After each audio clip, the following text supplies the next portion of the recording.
নমস্কার সকলকে, Mithu's kitchen official চ্যানেলে আপনাদের সকলকে স্বাগত জানাই। আশা করি আপনারা যেখান থেকে আমার এই ভিডিওটি দেখছেন আপনারা সকলে ভালো আছেন এবং সুস্থ আছেন। আজকে আপনাদের সাথে শেয়ার করে নেব মুসুরির ডাল দিয়ে ডিমের রেসিপি। এই একটি মাত্র পদ দিয়ে কিন্তু দুপুরের সমস্ত ভাত খাওয়া হয়ে যেতে পারে, এতটাই সুন্দর খেতে হয়। তাহলে চলুন রেসিপিটি শুরু করে নেওয়া যাক। তার জন্য প্রথমে আমি এখানে এক বাটি মুসুরির ডাল নিয়েছি, সেটাকে ভালো করে কিন্তু ধুয়ে নিয়েছি। যেহেতু ডালের মধ্যে ধুলোবালি থেকে থাকে সেই ক্ষেত্রে ভালো করে জল পাল্টে পাল্টে ধুয়ে নিতে হবে। এরপর আমি কড়াইয়ের মধ্যে আগে থাকতে জল গরম করতে বসিয়ে দিয়েছিলাম।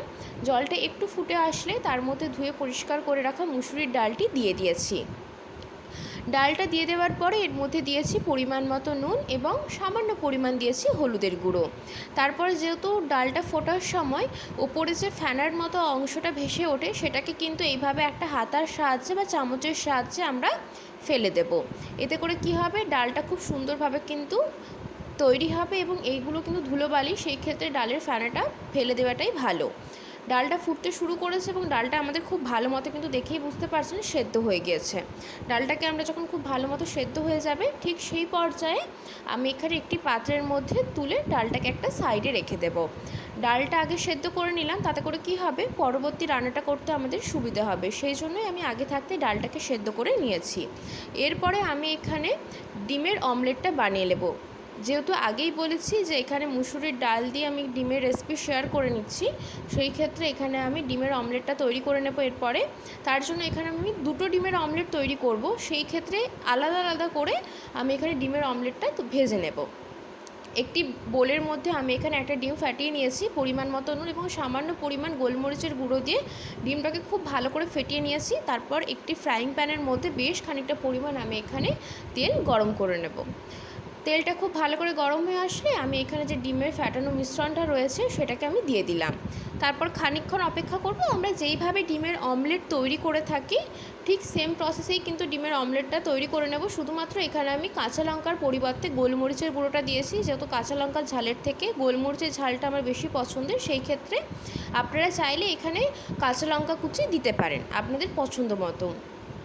তারপরে আমরা যেভাবে পাটিসাপটা রোল করে থাকি আমি ঠিক সেই মতো করে কিন্তু এখানে ডিমটাকে রোল করে নিচ্ছি। এইভাবে চৌকো চৌকো করে পিস করে নেব। আপনারা পছন্দ মতো ত্রিকোণা করেও পিস করতে পারেন, তবে আমি এখানে ঠিক এইভাবে চৌকো করে ডিমটাকে পিস করে নেব, তাতে করে সুবিধা হবে এবং আমার দেখতেও ভালো লাগবে রেসিপিটি এবং আমার ভাজতেও এটা সুবিধা হবে।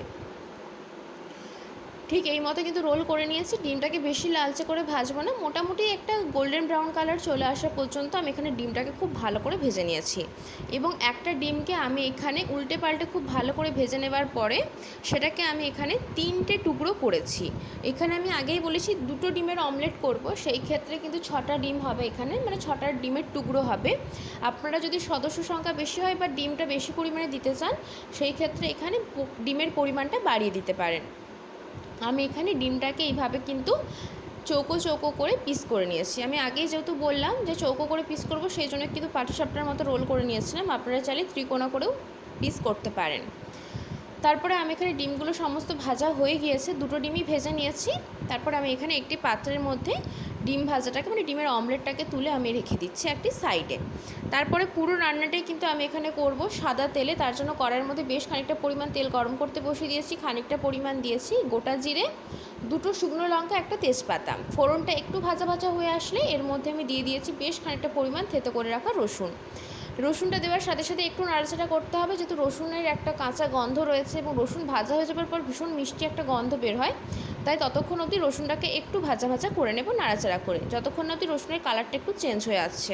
রসুনটা মোটামুটি ভাজা ভাজা হয়ে গিয়েছে, ঠিক এই পর্যায়ে দিয়ে দিয়েছি দুটো মাঝারি সাইজের কোচানো পেঁয়াজ। পাতলা পাতলা করে পেঁয়াজটাকে আমি কেটে নিয়েছি স্লাইস করে, সেই পেঁয়াজটা আমি এর মধ্যে দিয়ে দিয়েছি।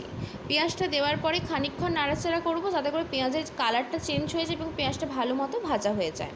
ঠিক এইভাবে দেখুন পেঁয়াজটাকে আমি কিন্তু ভেজে নেবার অতি অবশ্যই করে গ্যাসের ফ্লেমটা লো টু মিডিয়ামে রাখবেন, হাই ফ্লেমে রাখবেন না, নাহলে কিন্তু পুড়ে যেতে পারে।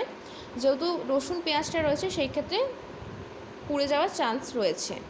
এরপরে আমি এখানে খানিকক্ষণ ধরে নাড়াচাড়া করে পেঁয়াজটাকে একটু ভালো করে ভেজে নেব, যতক্ষণ না অবধি একটু পেঁয়াজটা কালারটা চেঞ্জ হয়ে আসছে, মানে একটা পিঙ্কিশ কালার হয়ে আসছে ঠিক ততক্ষণ পর্যন্ত পেঁয়াজটাকে ভেজে নেবে। এবং এই পর্যায়ে দেখুন, আপনারা দেখে হয়তো বুঝতে পারছেন যে পেঁয়াজটা অনেকটা পরিমাণে নরম হয়ে গিয়েছে। ঠিক এই পর্যায়ে আমি এখানে দিয়ে দিচ্ছি বেশ খানিকটা পরিমাণ গ্রেট করে রাখা আদা।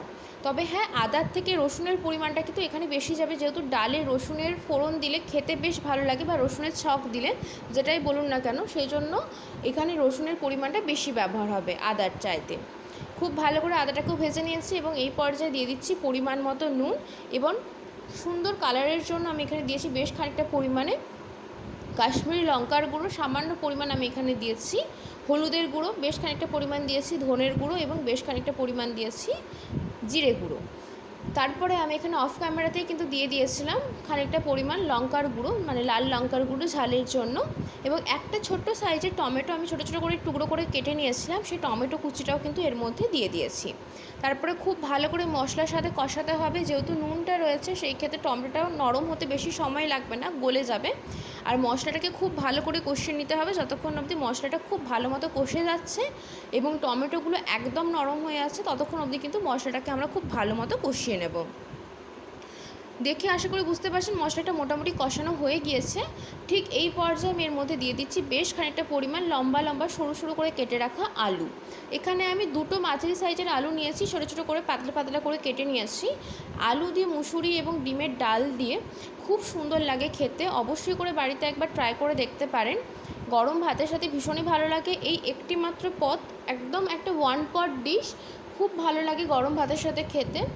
আর যারা বাড়িতে বানিয়েছেন এইভাবে রেসিপিটি তারা তো জানেন, যারা বানাননি তারা একবার হলেও রেসিপিটি ট্রাই করে দেখতে পারেন, আশা করবো আপনাদের ভীষণ ভালো লাগবে। যেহেতু আলুটা কাঁচা দিয়েছিলাম সেই জন্য ভালো করে নাড়াচাড়া করে ঢাকা দিয়ে 25 মিনিটের মতো রেখে দিয়েছিলাম।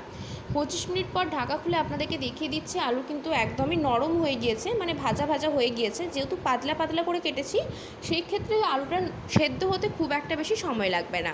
ঠিক এই পর্যায়ে আগে থাকতে যে ডালটা আমরা সেদ্ধ করে রেখেছিলাম সেই ডালটাও দিয়ে দিয়েছি। আমি কিন্তু এখানে পেঁয়াজ আদা রসুন ভাজার সময় নুন দিয়েছিলাম এবং ডাল সেদ্ধর সময়ও নুন দিয়েছিলাম, সেই ক্ষেত্রে নুনটা একটু বুঝে শুনে ব্যবহার করবেন। এবং ডিমের অমলেট তৈরি করার সময়ও নুনের ব্যবহার করেছি। খুব ভালো করে ডালটা দিয়ে দেওয়ার পরে ভালো করে মিশিয়ে নিচ্ছি, যতক্ষণ না অবধি খুব ভালোভাবে মেশানো হয়ে যাচ্ছে, এবং একটু ভালো করে ফুটিয়ে নেব। মানে ডালটা একটু ঘন ঘন হবে, একটু চাপ চাপ হবে, গরম ভাতের সাথে খেতে অমৃত লাগে। বাড়িতে অবশ্যই করে একবার ট্রাই করে দেখতে পারেন। যখন এই ডালটা ফুটতে শুরু করবে তখন কিন্তু আমরা এর মধ্যে ডিমের অমলেটগুলো এক এক করে দিয়ে দেব। তাহলে কিন্তু আমাদের আজকের রেসিপি কমপ্লিট হয়ে যাবে। আজকের রেসিপি যদি আপনাদের ভালো লেগে থাকে অতি অবশ্যই করে আমার চ্যানেলটিকে সাবস্ক্রাইব করে দেবেন, লাইক শেয়ার কমেন্ট করতে ভুলবেন না। আর যদি এরকম নিত্য নতুন রেসিপি পেতে চান তাহলে অবশ্যই করে আমার চ্যানেলটিকে সাবস্ক্রাইব করে দিয়ে আমার চ্যানেলের পাশে থাকার অনুরোধ রইল। প্রায় 5 থেকে 6 মিনিট হাতে সময় নিয়ে আমি কিন্তু ডালটাকে ভালো করে ফুটিয়ে নিয়েছিলাম। ডালটা যখন ফুটতে শুরু করবে ঠিক সেই পর্যায়ে গ্যাসের ফ্লেমটা মিডিয়াম টু হাইতে রেখে আমি এখানে ডিমের অমলেট যেগুলো তৈরি করে রেখেছিলাম সেগুলো কিন্তু দিয়ে দিয়েছি। ডিমের অমলেটগুলো দেওয়ার পরে ভালো করে এখানে একটু নাড়াচাড়া করে নিচ্ছি, যাতে করে ডিমের অমলেটের মতো গ্রেভিটা ঢোকে এবং খেতে খুব টেস্টি হয়। সেই জন্য খানিকক্ষণ নাড়াচাড়া করে নেবার পরে কিন্তু আমাদের ডাল একদম রেডি, এতে আর কোনো কিছু দেওয়ার প্রয়োজন নেই। খুব সুন্দরভাবে একটা ডাল রেডি হয়ে গিয়েছে, ডিমের অমলেট দিয়ে আলু দিয়ে মুসুরির ডাল। আমি এখানে এটিকে সার্ভ করে দিচ্ছি। আগেই বলেছি ডালটা কিন্তু একটু চাপ চাপ হবে, আর এখন যতটা পরিমাণে পাতলা মনে হচ্ছে ডালটাকে, ঠান্ডা হয়ে যাওয়ার পরে কিন্তু এটা অনেকটা পরিমাণে ঘন হয়ে যাবে। সেই জন্য আমি এখানে এই পর্যায়ে ডালটাকে নামিয়ে নিয়েছি, যেহেতু ডিমের অমলেট রয়েছে তাই অনেকটা পরিমাণে ডালটা কিন্তু চাপ হয়ে যাবে তখন। আজকের রেসিপি কেমন লাগলো কমেন্ট করে জানাতে কিন্তু একদম ভুলবেন না।